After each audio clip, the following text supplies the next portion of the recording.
You took a little pill this morning. You probably didn't think twice about it. 10 seconds, a sip of water, the same way you've done it every morning since the day your doctor handed you that prescription. And if you're over 60 and that pill is Amlodipine, Losartan, or Lisinopril, there's a very real chance that something is happening inside your body that nobody ever fully explained to you. Her name was Margaret. 73, a retired school teacher from Hamilton, Ontario, careful with her health her whole life, on amlodipine for her blood pressure, and proud that she hadn't missed a dose in over a year. Her daughter called the channel, worried. She's stopped going to her water aerobics. She won't wear her good shoes. She says there's something wrong with her ankles, and she thinks her heart is failing. Margaret hadn't had a heart attack. She'd simply been sitting at home for 2 months with swollen ankles, quietly convinced she was dying, and skipping doses on the days she wanted to go out because she was embarrassed by how her legs looked. That silence was the dangerous part, not the swelling. I'm Eleanor. I'm not your doctor. I'm a health educator. And what I make on this channel is the plain language version of the conversation a 12-minute appointment never has time for. Today I'm going to walk you through the 9 things every senior taking amlodipine, Losartan, or Lisinopril should understand. Not because your doctor is hiding anything, but because there's genuinely more to say than one short visit allows. Before we go further, do something for me. Drop your age in the comments and tell me which of the 3 you take. And tell me this, have you noticed any symptoms since starting your blood pressure medication that you quietly wrote off as just getting older? Someone reading your comment is going to feel a lot less alone. If clear, honest information is what you've been looking for, subscribe. I publish every week for Canadian seniors who want real answers. There are 9 things. The 9th is the most important. Stay with me to the end. Number 1, what these 3 drugs actually are and why they're not the same. Amlodipine, Losartan, and Lisinopril all lower your blood pressure, but they do it through 3 completely different systems. Different systems mean different side effects and different warning signs. If you don't know which one you're on and how it works, you can misread what your own body is telling you. Amlodipine is a calcium channel blocker. The muscle wrapped around your arteries tightens when calcium flows into it. Amlodipine quietly closes some of those calcium gates. Less calcium, less tightening, pressure comes down. Lisinopril is an ACE inhibitor.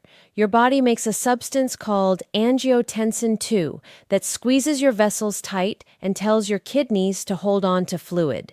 To build it, your body needs an enzyme called ACE. Lisinopril shuts that factory down. No factory, no squeeze. And because it eases the load on the kidneys too, it's often chosen for seniors managing blood pressure and early kidney concerns at the same time. Losartan is an ARB. It works on the same system as Lisinopril, but at a different door. Lisinopril stops the signal from being made. Losartan lets it be made, but locks the door it needs to get through. Here's the difference that matters to you. Lisinopril causes a dry cough in a real number of people. Losartan usually does not. That's why a doctor sometimes switches you, not because one is stronger, but because nobody should lie awake coughing at 2 in the morning when a simple switch exists. Number 2, the amlodipine ankle swelling. This is the conversation Margaret should have had before she ever stopped going to the pool. Amlodipine relaxes the small arteries in your legs more than it relaxes the small veins, so blood flows down easily and then struggles to get back up. A little fluid drifts out into the surrounding tissue. That's why your shoes fit fine in the morning and feel tight by 6 in the evening, and why it's gone again by the next morning. It is not heart failure. It is not your kidneys failing. It is a predictable, mechanical result of how this particular drug works on the vessels in your lower legs. What made Margaret's situation dangerous wasn't the swelling. It was that she started skipping doses to hide it, and her blood pressure climbed in silence for 2 months. So the lesson is simple. Report the swelling to your doctor. Don't hide it, and please don't skip doses over it. Skipping is far more dangerous than the swelling ever was. Number 3. The Lisinopril cough and the one sign that can't wait. If you're on Lisinopril, Have you developed a cough since you started? Not a wet, chesty cough. A dry, scratchy, tickling one that nothing seems to clear. Here's the part almost nobody is told. It doesn't always start right away. It can show up months after you began the medication. So by the time it arrives, people don't connect it to the pill at all. They blame the dry air, allergies, their laundry soap. They buy lozenges and change their detergent, and the answer is sitting in their pill organizer every single morning. A dry cough is uncomfortable, not dangerous. Report it. There's usually a simple switch. But there is one symptom you can never wait on: sudden swelling of your lips, tongue, face, or throat, especially if it's hard to breathe or swallow. That is an emergency. Call 911. In rare cases, ACE inhibitors can cause a reaction called angioedema, and it can become serious within minutes. So, dry cough? Report it. Throat swelling? You move right now. Number 4. The danger that's in your kitchen, not your medicine cabinet. This one isn't about your medication at all. It's about your kitchen. If you take Losartan or Lisinopril, both of those can raise the potassium level in your blood. And when potassium climbs too high, it affects the electrical rhythm of your heart. The warning signs are quiet. A little muscle weakness, some cramping, the odd skipped beat, sometimes nothing at all until it's serious. Now look at what's on a lot of Canadian kitchen shelves. Those heart-healthy salt substitutes. No salt, half salt. The ones that replace sodium with potassium chloride.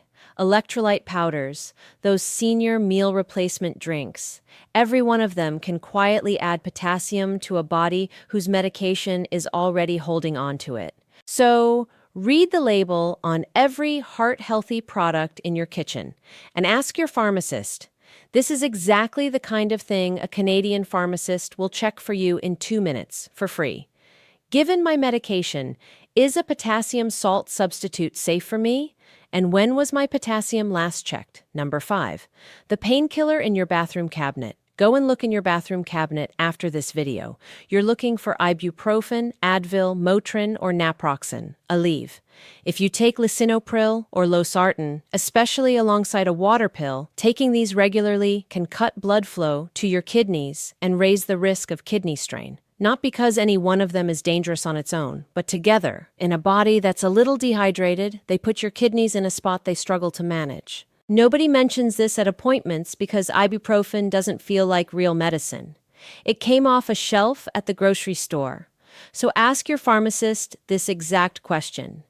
Is it safe for me to use ibuprofen regularly, given everything I'm on? That conversation is free, and it can head off a problem nobody saw coming. Number 6.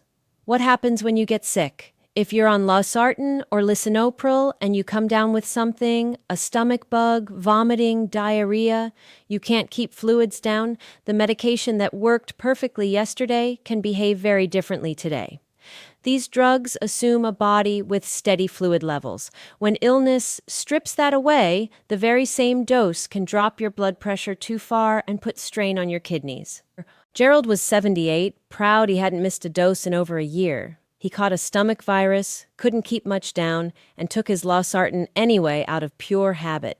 That evening he stood up and nearly went down. The medication didn't change. His body did. So write this on a note and put it where you'll see it when you're unwell. If I can't keep fluids down, I call my doctor or pharmacist before I take my blood pressure pill. Number 7, the most dangerous blood pressure reading. The most dangerous blood pressure reading isn't the highest number you've ever seen. It's the one you took at the wrong moment and then made a decision from. Your blood pressure moves all day long. With sleep, stress, caffeine, how you're sitting, and yes, the worry of checking it right after you worried about checking it. A single reading is a snapshot, not a verdict. Diane was 67, and she checked hers every time she felt anxious. Page after page of frightening numbers, certain her Lisinopril had quit working. When she slowed it down, same time of day, same arm, same chair, 5 minutes of rest first, a completely different, calmer picture appeared. Her medication was working fine. The chaos was in the method, not the medicine. One number is noise. A pattern is information. Only a pattern deserves a decision. Number 8, the hidden environment your medication works inside. Two people, same age, same drug, same dose, completely different results. I've seen it again and again. The medication is identical, the body it's working inside is not. A salty diet means more pressure building in your vessels, so your medication has to work harder just to hold its ground. Poor sleep raises the stress hormones that tighten the very vessels the drug is trying to relax. Extra weight and sitting still all day add load and stiffen the artery walls over time. When your medication and your daily habits pull in the same direction, your numbers are steady. When they fight each other, the doses creep up, not because the medication is failing, but because the system is working against itself. The best results are never the medication alone. They're the medication plus the life it's working inside. Number 9. The truth almost never said the day the prescription is written. Here's the one that matters most, and the one almost nobody hears on the day they're handed the bottle. None of these 3 medications erases the condition causing your high blood pressure. Amlodipine loosens how tightly your artery walls squeeze, but it doesn't undo the stiffness that built up in those walls over decades. Lisinopril blocks the signal, but it doesn't repair the changes that made the signal fire too often. Losartan locks the door, but the signal is still being sent. All 3 manage the output of the system. None of them switches the system off. That's why your follow-up appointments matter more than the first prescription. It's why lifestyle isn't the optional extra. It's half the treatment, and it's why a perfect number on paper doesn't mean the conversation is over. The seniors I see do best aren't the ones on the most pills.